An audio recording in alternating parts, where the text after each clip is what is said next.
आज आपण वर्ग 10वा विषय विज्ञान भाग 2 प्रकरण क्रमांक 5 हरित ऊर्जेच्या दिशेने या प्रकरणाची माहिती बघणार आहोत। त्यात पहिलं बघायचं आपल्याला ऊर्जा म्हणजे काय। थोडे आठवा त्या ठिकाणी आपल्याला ऊर्जा म्हणजे काय, ऊर्जेचे विविध प्रकार कोणते आणि ऊर्जेची विविध रूपे कोणती, हे 3 प्रश्न दिलेले आहेत। सुरुवातीला आपल्याला ऊर्जा म्हणजे काय हेच पाहावं लागेल की ऊर्जा कशाला म्हणायचं। तर ऊर्जा म्हणजे एखाद्या पदार्थात असलेल्या कार्य करण्याची क्षमता, तिला ऊर्जा असे म्हणतात। बरोबर आहे। एखाद्या पदार्थामध्ये असलेली कार्य करण्याची क्षमता म्हणजे ऊर्जा।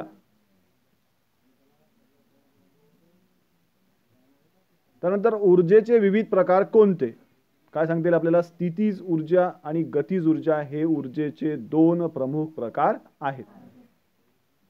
वर्ग 9 मध्ये आपण शिकलेलो आहोत स्थितीज ऊर्जा म्हणजे काय आणि गतीज ऊर्जा म्हणजे काय। ऊर्जेचे विविध प्रकार कोणते, मग स्थितीज ऊर्जा आणि गतीज ऊर्जा। त्यानंतर तिसरा प्रश्न असा दिलेला होता आपल्याला की ऊर्जेची विविध रूपे कोणती। ऊर्जेची विविध रूपे कोणती आहे। उष्णता ऊर्जा, प्रकाश ऊर्जा, विद्युत ऊर्जा, सौर ऊर्जा, रासायनिक ऊर्जा, अणु ऊर्जा, त्यानंतर यांत्रिक ऊर्जा, ही ऊर्जेची विविध रूपे आहेत। ही ऊर्जेची विविध रूपे आहेत। आता दैनंदिन जीवनामध्ये आपण ऊर्जेचा वापर करून कोणकोणती कामे करतो। आता आपल्या दैनंदिन जीवनामध्ये आपण जी ऊर्जा वापरतो, या ऊर्जेचा वापर करून आपण कोणकोणती कामे करतो त्याची यादी करा आणि ही कामं करण्यासाठी आपण कोणकोणत्या रूपात ऊर्जा वापरतो याबाबत चर्चा करा। आता आपल्या दैनंदिन जीवनामध्ये आपण विद्युत ऊर्जेचा वापर अनेक ठिकाणी करतो। बरोबर आहे। आपल्या दैनंदिन जीवनामध्ये विद्युत ऊर्जेचा वापर आपण अनेक ठिकाणी करतो। त्याच्यामध्ये विजेचे दिवे आहेत, पंखे आहेत, इस्त्री, रेफ्रिजरेटर, पाणी उपसायचा पंप, सेल फोन चार्जर, त्यानंतर टेलिव्हिजन सेट म्हणजे टीव्ही, टेप रेकॉर्डर आणि असे संगणक, असे अनेक उपकरणे चालवण्यासाठी आपण विद्युत ऊर्जा वापरत असतो। म्हणजे आपल्या दैनंदिन जीवनामध्ये आपण या ऊर्जेचा वापर करत असतो आणि ही ऊर्जा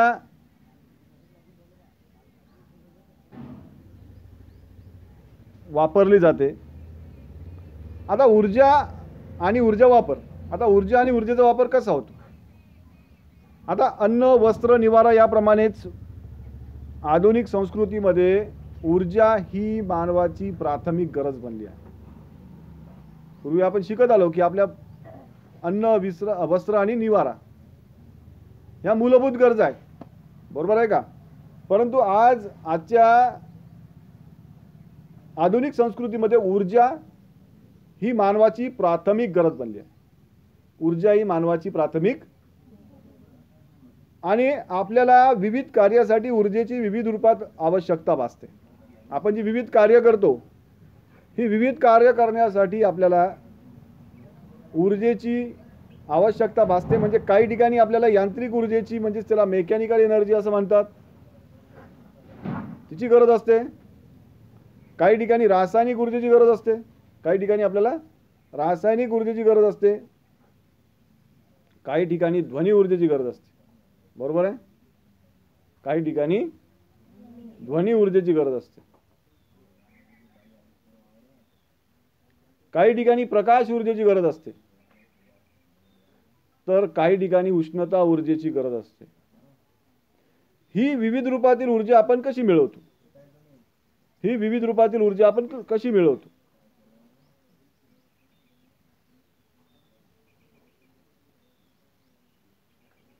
आपल्या दैनंदिन जीवनामध्ये विद्युत ऊर्जा कुठे कुठे वापरली जाते आपण आता ते पाहिलंच आहे की मी तुम्हाला सुरुवातीला सांगितलं की विजेचे दिवे, पंखे, इस्त्री, रेफ्रिजरेटर, पाणी उपसाचा पंप, त्यानंतर सेलफोन चार्जर, संगणक, टेप रेकॉर्डर, अशा विविध ठिकाणी आपण ऊर्जा वापरत असतो दैनंदिन जीवनामध्ये. आणि या ऊर्जेची निर्मिती कशी होते? मग दुसरा प्रश्न आपल्याला पुढे दिलेला आहे की या ऊर्जेची निर्मिती कशी होते. तर विद्युत ऊर्जेची निर्मिती ही विद्युत जनित्रामध्ये केली जाते. विद्युत ऊर्जेची निर्मिती कुठे केली जाते? विद्युत जनित्रामध्ये केली जाते. विद्युत चुंबकीय प्रवर्तन या तत्वाचा उपयोग करून विद्युत वाहक तारेच्या सभोवतालचे चुंबकीय क्षेत्र बदलून विद्युत वाहक तारेत विभवांतर निर्माण करतात. बघा, विद्युत चुंबकीय प्रवर्तन या तत्वाचा उपयोग करून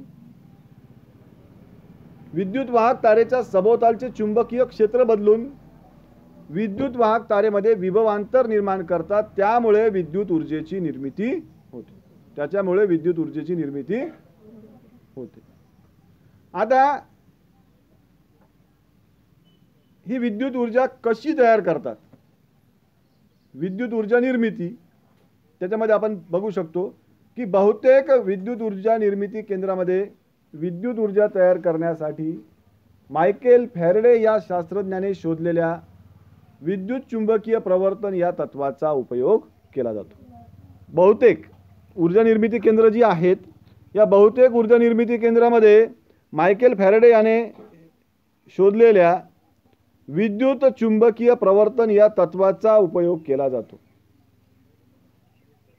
आणि या तत्वानुसार विद्युत वाहक तारेच्या सभोवतालचे चुंबकीय क्षेत्र बदलले तर विद्युत वाहक तारेत विभवांतर निर्माण होते. बघा, या तत्वानुसार काय आहे तर विद्युत वाहक तारेच्या सभोवतालचे चुंबकीय क्षेत्र बदलले तर विद्युत वाहक तारेत विभवांतर निर्माण होते. आता या विद्युत वाहक तारेच्या सभोवतालचे चुंबकीय क्षेत्र दोन प्रकारे बदलू शकते. विद्युत वाहक तारेच्या सभोवतालचे चुंबकीय क्षेत्र दोन प्रकारे बदलू शकते.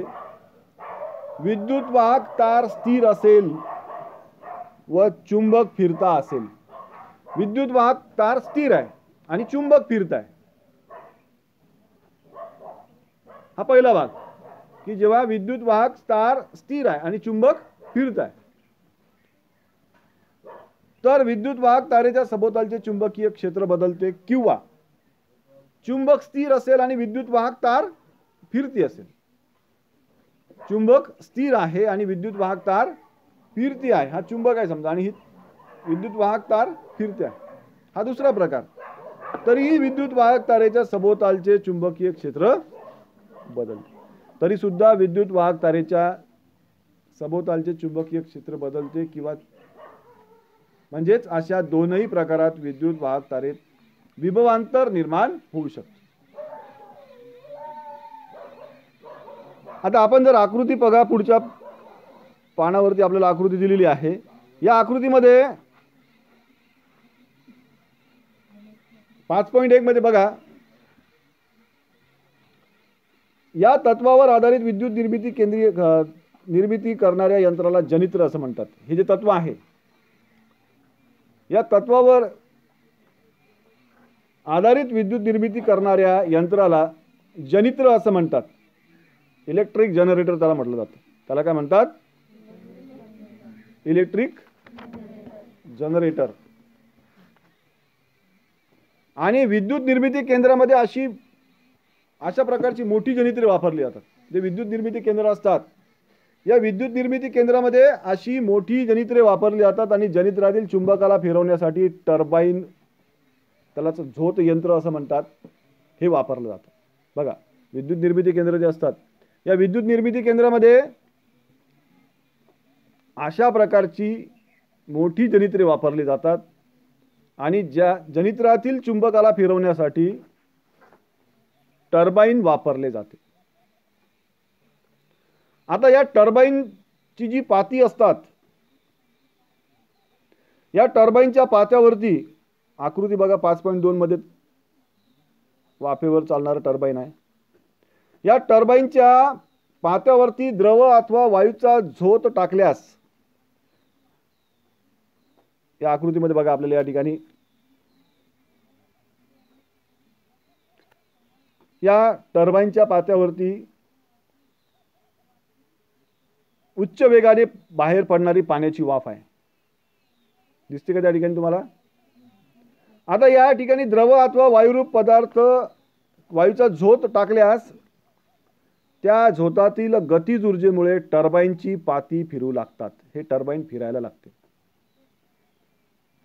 हे जे टर्बाईन आहे, टर्बाईन वेगाने फिरायला लागते.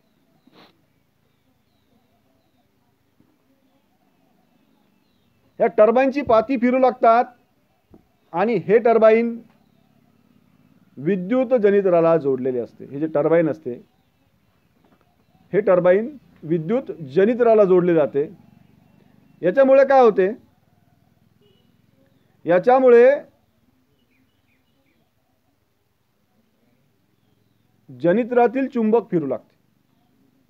टर्बाईन फिरायला लागले, टर्बाईनची पाती फिरायला लागली की हे टर्बाईन जनरेटरला जोडलेले असते. त्याच्यामुळे टर्बाईन मुळे जनरेटरातील चुंबक फिरू लागते आणि विद्युत निर्मिती होते.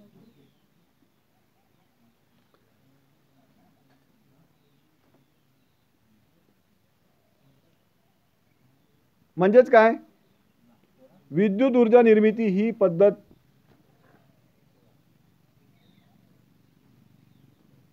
आपल्याला आकृती 5.4 च्या आधारे मांडता येईल. त्याचा प्रवाह जो आहे तो प्रवाह आकृती आपल्याला 5.4 च्या आधारे मांडता येईल. आता त्याआधी आपण बघा, विद्युत चुंबकीय प्रवर्तन या तत्वावर आधारित विद्युत निर्मिती करण्यासाठी जनरेटर लागते. हे आपण सुरुवातीला पाहिलं. आणि जनरेटर आधारित विद्युत निर्मिती या तत्वावर आधारित विद्युत निर्मिती करण्यासाठी जनरेटर लागते आणि जनरेटर फिरवण्यासाठी टर्बाईन लागते. आता आपण थोड्या वेळापूर्वी पाहिलं. आणि टर्बाईन फिरवण्यासाठी एक ऊर्जा स्रोत लागतो. जसं या ठिकाणी आपण वाफेचा झोत म्हटलं होतं त्या ठिकाणी, बरोबर आहे? या आकृतीमध्ये टर्बाईन फिरवण्यासाठी कुठल्या प्रकारचा ऊर्जा स्रोत वापरला जातो त्यानुसार विद्युत निर्मिती केंद्राचे वेगवेगळे प्रकार आहेत. आता हे जे टर्बाईन आहे, हे टर्बाईन फिरवण्यासाठी आपण कुठला स्रोत वापरतो? बरोबर आहे? टर्बाईन फिरवण्यासाठी आपण कुठला स्रोत वापरतो त्यानुसार विद्युत निर्मिती केंद्राचे वेगवेगळे प्रकार आहेत आणि प्रत्येक प्रकारात वापरल्या जाणाऱ्या टर्बाईनचा आराखडाही वेगवेगळा असतो. हे जे टर्बाईन असते, या प्रत्येक प्रकारामध्ये टर्बाईनचा आराखडा सुद्धा वेगवेगळा असतो.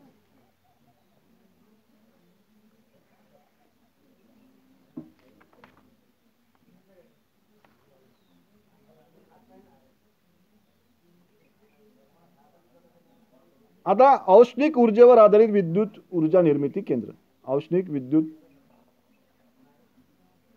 केंद्र त्याला किंवा औष्णिक ऊर्जेवर आधारित ऊर्जा निर्मिती केंद्र. यामध्ये वाफेवर चालणारे टर्बाईन वापरले जाते.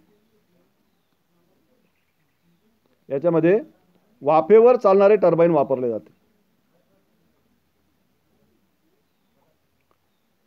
कोळशाचे ज्वलन करून निर्माण झालेल्या उष्णता ऊर्जेचा उपयोग बॉयलरमध्ये पाणी तापवण्यासाठी केला जातो.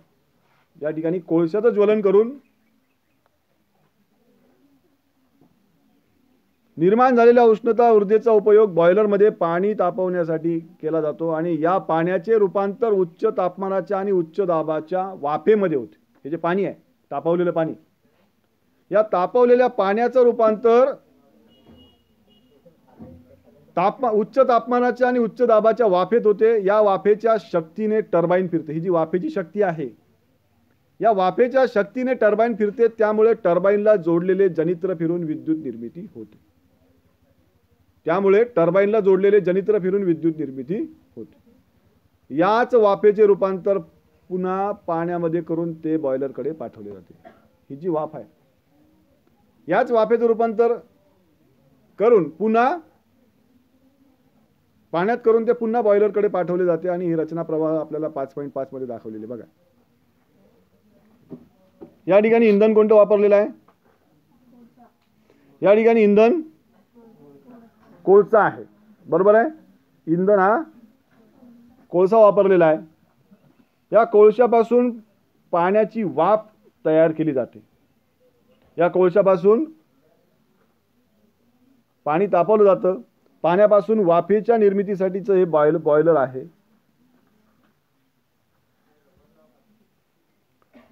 त्यानंतर वाफेवर चालणारे टर्बाईन. वाफेवर चालणारे टर्बाईन, टर्बाईनची चाकं फिरवली जातात वाफेच्या सहाय्याने. टर्बाईनची चाकं फिरवली म्हणजे जनरेटरची चाके फिरतात आणि जनरेटरची चाके फिरल्यानंतर त्या ठिकाणी विद्युत ऊर्जा निर्माण होते. आलं का लक्षात? इंधन या ठिकाणी कोणतं आहे? कोळसा आहे. त्यानंतर पाण्यापासून वाफेच्या निर्मितीसाठी बॉयलर आहे आणि वाफेवर चालणारे टर्बाईन आहे. वाफेवर चालणारे या टर्बाईनमुळे जनरेटरची चाकं फिरवली जातात आणि त्या ठिकाणी विद्युत ऊर्जा निर्माण होते. परंतु बघा, या वाफेला पुन्हा थंड केलं जाते. ही जी वाफ आहे या वाफेला पुन्हा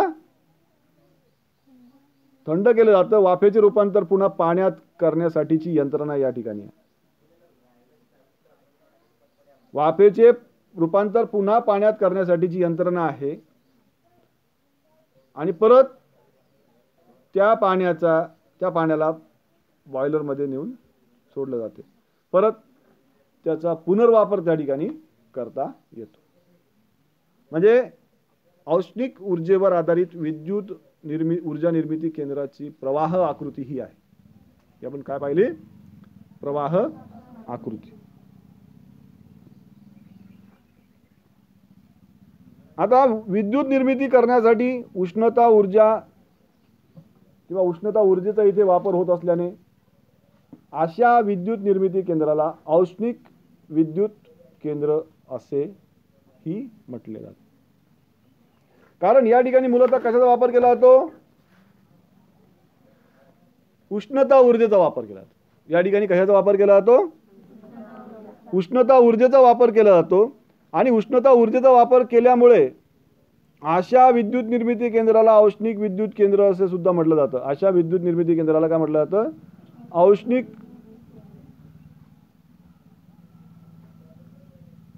विद्युत केंद्र असे सुद्धा म्हटले जाते. आणि औष्णिक विद्युत निर्मिती केंद्रामध्ये कोळशातील रासायनिक ऊर्जेचे रूपांतर टप्प्याटप्प्याने विद्युत ऊर्जेत होते. कोळशामध्ये जी रासायनिक ऊर्जा असते या कोळशामधील रासायनिक ऊर्जेचं रूपांतर टप्प्याटप्प्याने कशामध्ये होते? विद्युत ऊर्जेमध्ये होते. आणि टप्प्याटप्प्याने होणारे हे ऊर्जेचे रूपांतरण आपल्याला खालील आकृतीमध्ये 5.6 मध्ये दाखवता येईल की कोळशामधली रासायनिक ऊर्जा आहे. या कोळशातील रासायनिक ऊर्जेचं औष्णिक ऊर्जेत रूपांतर होते. बघा, ही कोळसा आहे. या कोळशातील रासायनिक ऊर्जेचं रूपांतर कशात झालं? औष्णिक ऊर्जेत. बरोबर आहे? रासायनिक ऊर्जेचं रूपांतर कशात झालं? औष्णिक ऊर्जेमध्ये. त्यानंतर पाण्याला तापवून त्याची वाफ तयार केली जाते आणि त्या वाफेमध्ये गतीज ऊर्जा असते. वाफेमध्ये कोणती ऊर्जा असते? वाफेमध्ये गतीज ऊर्जा असते. त्या गतीज ऊर्जेचा वापर करून टर्बाईनची चाके फिरवली जातात म्हणजे टर्बाईनमध्ये गतीज ऊर्जा निर्माण होते. बरोबर आहे? टर्बाईनची चाके फिरवली जातात म्हणजे काय? टर्बाईनमध्ये गतीज ऊर्जा निर्माण. आणि टर्बाईनमध्ये गतीज ऊर्जा निर्माण झाल्यानंतर टर्बाईन ही जनरेटरला जोडली जातात आणि त्या ठिकाणी मग विद्युत ऊर्जा निर्माण होते. त्या ठिकाणी विद्युत ऊर्जा निर्माण. लक्षात आलं का?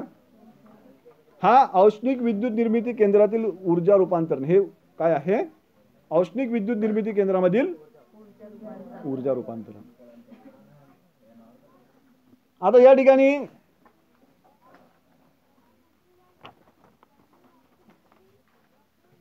असा प्रश्न आपल्याला दिलेला आहे, विचार करा मध्ये, की कोळशातील ऊर्जेला रासायनिक ऊर्जा असे का म्हटले असावे? बरोबर आहे?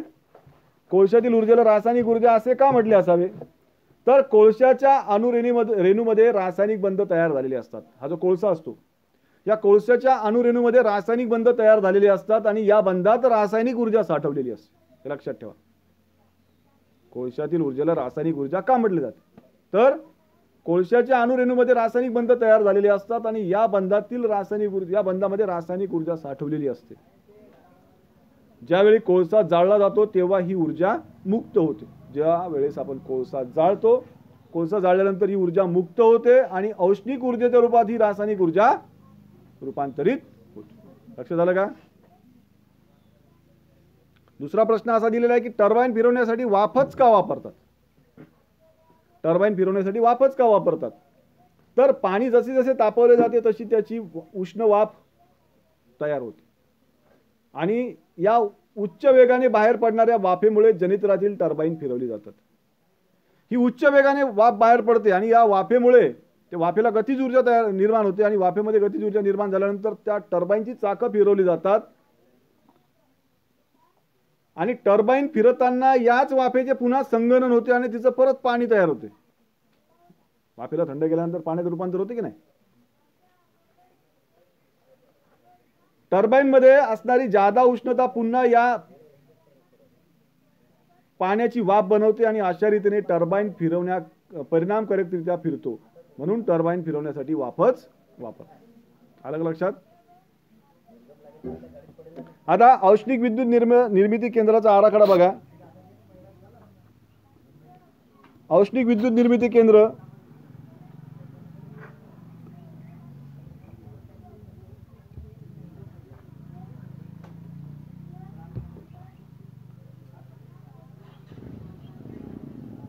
या औष्णिक विद्युत निर्मिती केंद्राचा आराखडा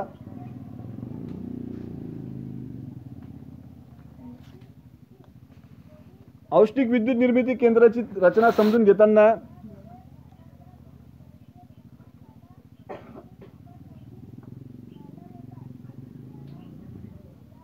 या केंद्रामध्ये बॉयलर बघा. या केंद्रामध्ये बॉयलर,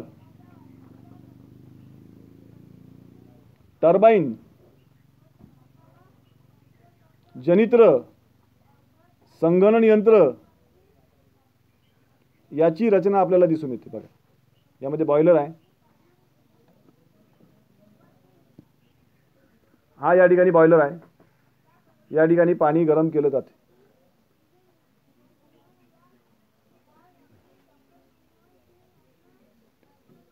त्यानंतर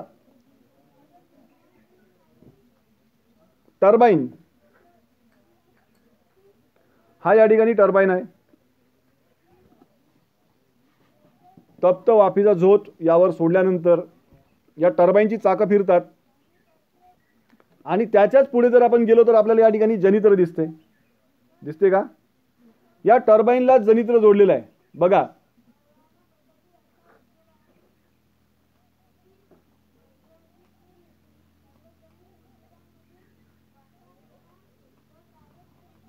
टर्बाइनलाच जनित्र जोडलेलं आहे.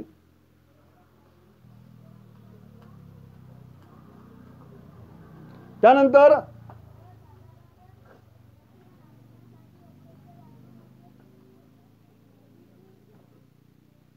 जनित्र फिरल्यानंतर त्या ठिकाणी विद्युत ऊर्जा निर्माण होते. परंतु आपण असं म्हटलं होतं की या ठिकाणी पाण्याचं परत संगणन केलं जातं. तर वाफेचं परत संगणन केलं जातं.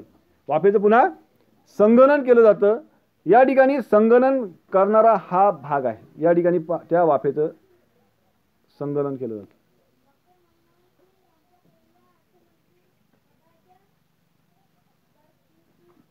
हे कूलिंग टॉवर आहे. या वाफेचं पुन्हा संगणन करून हे पाणी परत बॉयलरकडे आणलं जातं. या पंपाच्या सहाय्याने परत ते बॉयलरकडे आणले जाते आणि त्याचा परत वापर पुनर्वापर आपण त्याला म्हणतो केला जातो. अशा प्रकारे जर आपण ह्या औष्णिक विद्युत निर्मिती केंद्राचा आराखडा बघितला तर त्यामध्ये आपल्याला बॉयलर, टर्बाइन, जनित्र आणि संगणन यंत्र यांची रचना लक्षात येईल. आता बॉयलर मध्ये काय होते? बॉयलर मध्ये इंधनाचं म्हणजे या ठिकाणी इंधन कोणतं वापरलेलं आहे? कोळसा. या ठिकाणी इंधन कोणतं वापरलेलं आहे आपण? या ठिकाणी कोळशाचे ज्वलन झाल्यावर उत्सर्जित वायू उंच धुराड्यामार्फत हवेत सोडला जातो. कोळशाचे जेव्हा ज्वलन होते, ज्वलन झाल्यानंतर जो उत्सर्जित वायू असतो, हा उत्सर्जित वायू उंच धुराड्यामार्फत हवेत सोडला जातो. ही धुराडी आहे त्या ठिकाणी. तप्त व उच्च दाबाच्या वाफेने टर्बाईन फिरवल्यानंतर त्या वाफेचे तापमान व दाब कमी होतात. उच्च दाबाच्या वाफेने टर्बाईन फिरवल्यानंतर त्या वाफेचे तापमान आणि दाब कमी होतात आणि अशा वाफेतील उष्णता काढून घेऊन, म्हणजेच तिला थंड करून, अशाच वाफेतील उष्णता काढून घेतली जाते, तिला थंड केलं जातं. थंड करून तिचे पुन्हा पाण्यात रूपांतर केले जाते आणि या वाफेतील उष्णता काढून घेण्याचं काम संगणन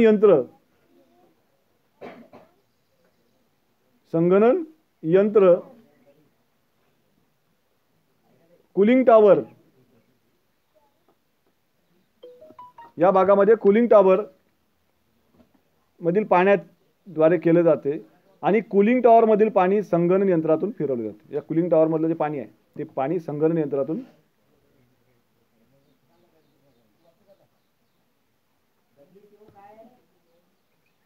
फिरवले जाते. त्यामुळे वाफेतील उष्णता कूलिंग टॉवर मधील पाण्याला मिळते आणि वाफ थंड होऊन पुन्हा तिचे पाण्यात रूपांतर होते आणि ही उष्णता मग बाष्प व तप्त हवेच्या रूपात कूलिंग टॉवर मार्फत बाहेर टाकली जाते.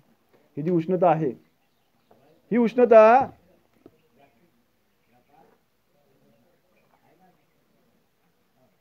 बाष्प व तप्त हवेच्या रूपात कूलिंग टॉवर मार्फत बाहेर टाकली जाते.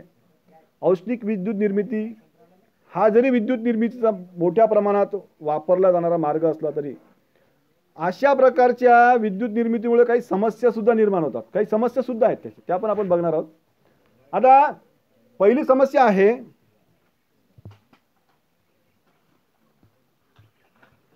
पहिली समस्या काय आहे?